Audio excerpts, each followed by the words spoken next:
Now this is the 22nd annual Stewardship Day with the focus of brush to product and going green.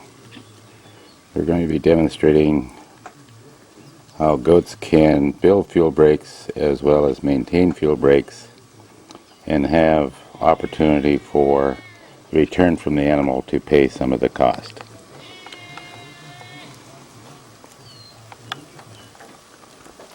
Probably 12 feet high, and then we didn't have goats on here. We had goats on it the first year after we ball and chained it. They kept it under real control. They ate it right down to the crown.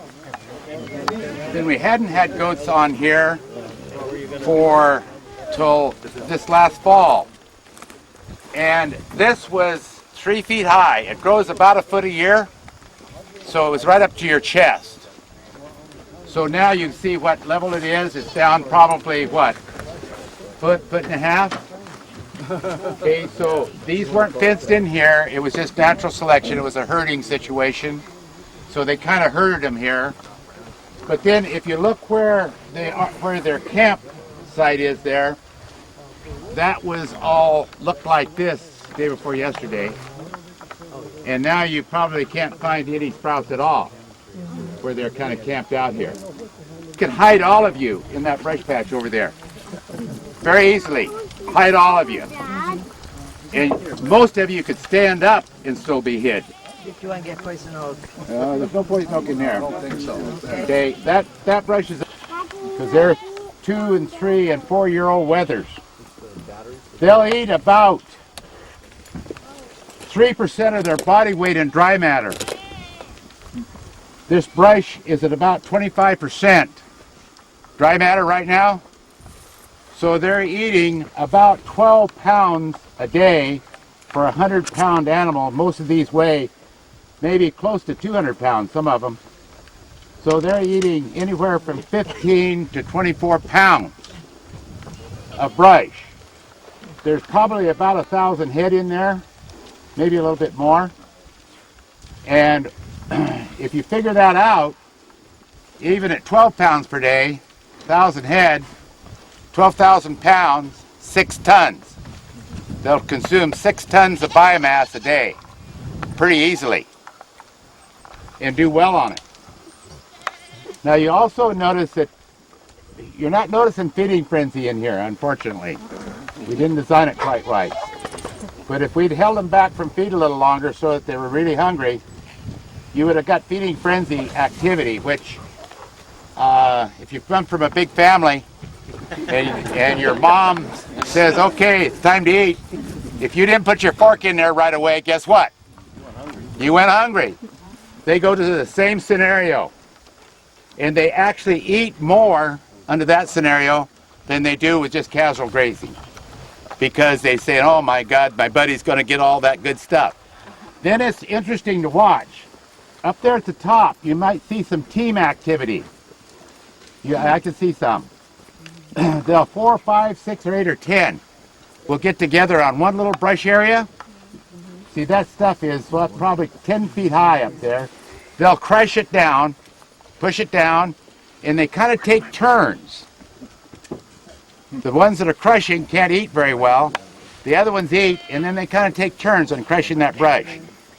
So you've got hoof action going on there that is, if you've got excited animal behavior particularly, you're breaking stems. On the right edge there in the middle, he's pulling it down. Pulling it down, yeah. Reaching and pulling. And see those up there, that high stuff up there at the top?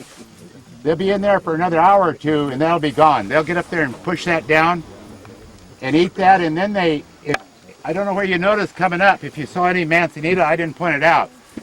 Manzanita, they'll girdle it. So on the way down, when we walk back, look at the manzanita bushes on left and right. Most of them are girdled, even the big ones. And those will die next year, because they'll pull that bark off of there and get into the cambium layer.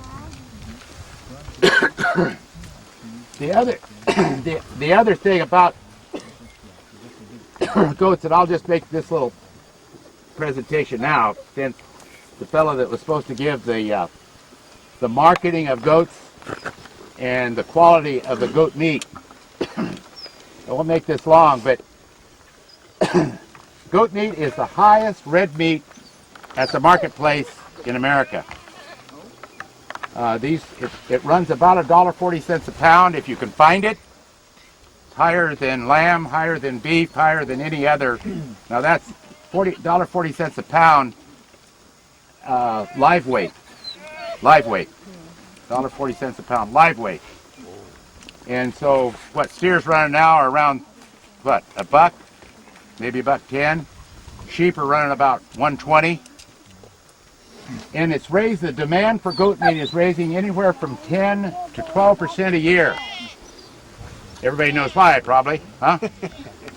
Tremendous ethnic change in America.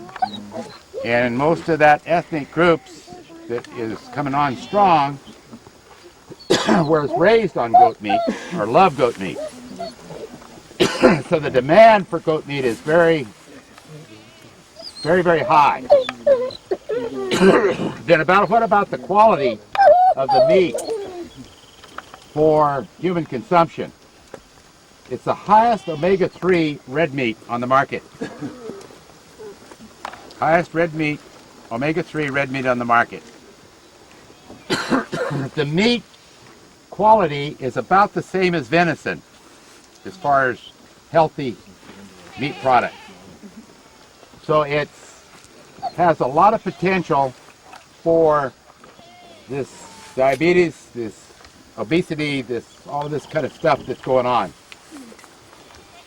The other thing, we're convinced that over a period of time and adaptation, that goats could be completely self-sustainable for biomass control. We've got to work out the kinks. We're about back now. I could kind of compare it to before Henry Ford got into the automobile business. We're still dinking around to try to get an assembly line process for using these goats to take down biomass. We know for sure that we've got to adapt these animals to do the job we want, and it's through genetic selection. We also know we've got to have not only the wethers that are the brush busters, but we've got to have a reproductive herd working out there. We kept our reproductive herd working in the brush for 10 months. These guys, you'll see kids out there, right? Some of those kids are only a week old.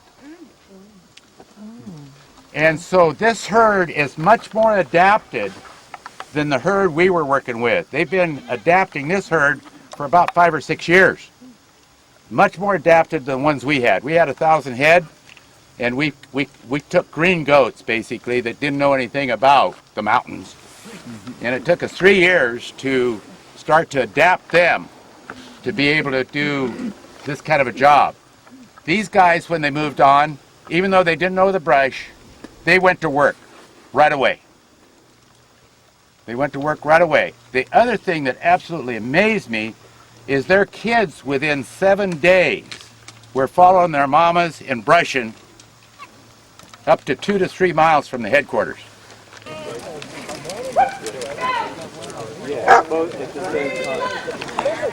So they're going to move them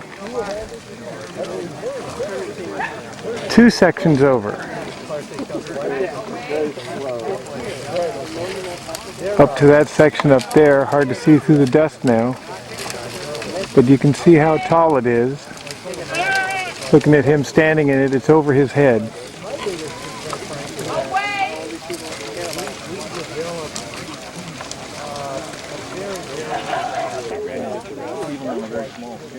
Yeah.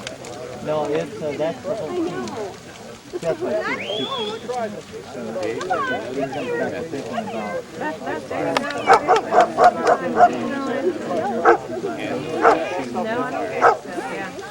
And that is so neat.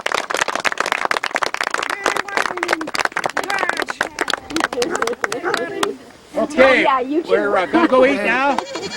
Oh good. Oh, yeah.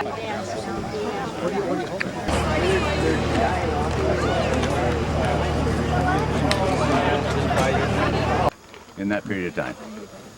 That's hard to believe. It's hard, isn't it? About 200 head. Is that what? No, there's there's over 1,000. Yeah, over 1,000 there. They would have put in one more, but there wasn't room. Right. That's why those three had to be on the outside. You see that one on the outside? You're not supposed to be doing that. I know, but God, I can't get rid of it. I stopped for a month, and then this week I started up again. Yeah, Capacity. Still Stewardship, signs up they there. push Room you. yeah, it did. So what about water to gotta relax? They just take about every day. Oh, you do. Walking down the creek. But you can see about bank stabilization. Their eating patterns, as the weather changes, they like to go out though early in the morning. Generally speaking, they'll go out early in the morning in the summer. Easy, start putting the pressure on him a little bit to see if he can get him to bust out. See who wants to do something. Yeah. If not, oh well. Well, in summary, this is what it looked like before.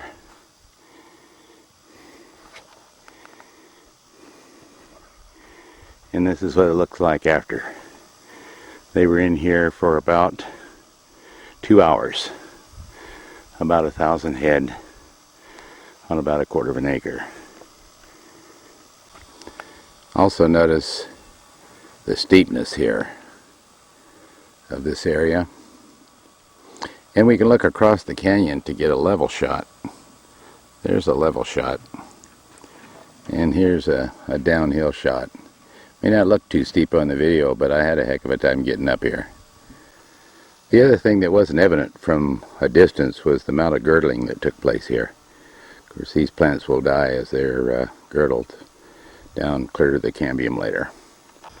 Just another shot of some of the girdling that happened in here with the 2-hour grays or browse. Now, they did miss a little bit up very high, but if you'd left them in here for another 30 minutes, they'd have cleaned that up also. View of it, it'll do about 150 feet down the ridge normally. We're not going to see that kind of activity because we're looking at it as a curve and you don't see over half of the stuff it's doing. It runs about $200 an acre to do ball and chaining if it's long runs. If you've got to cross a lot of live streams and you've got a lot of short stuff to work with, then it costs you probably around $300 an acre to do it. Now once the material gets on the ground,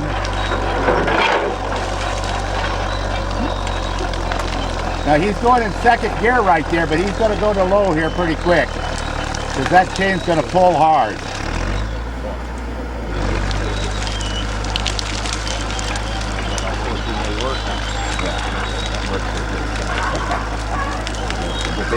The big old heavy trucks are so much better than these light duty cats. They've got more power, a lot more power than one of the ways. And you can get in a situation with a big cat that bugger will have to pull it over. Right. Yeah, but it's a little bit spooky. Our old original B6Es. Yeah. It's a different ball and chain.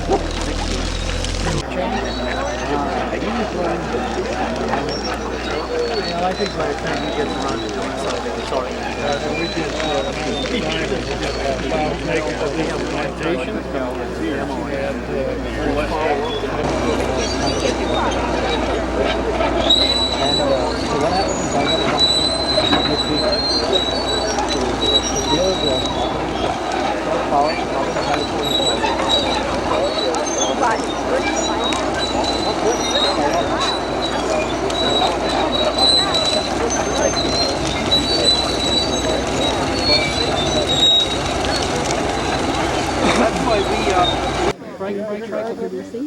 You know, I have it back in the Talk to him.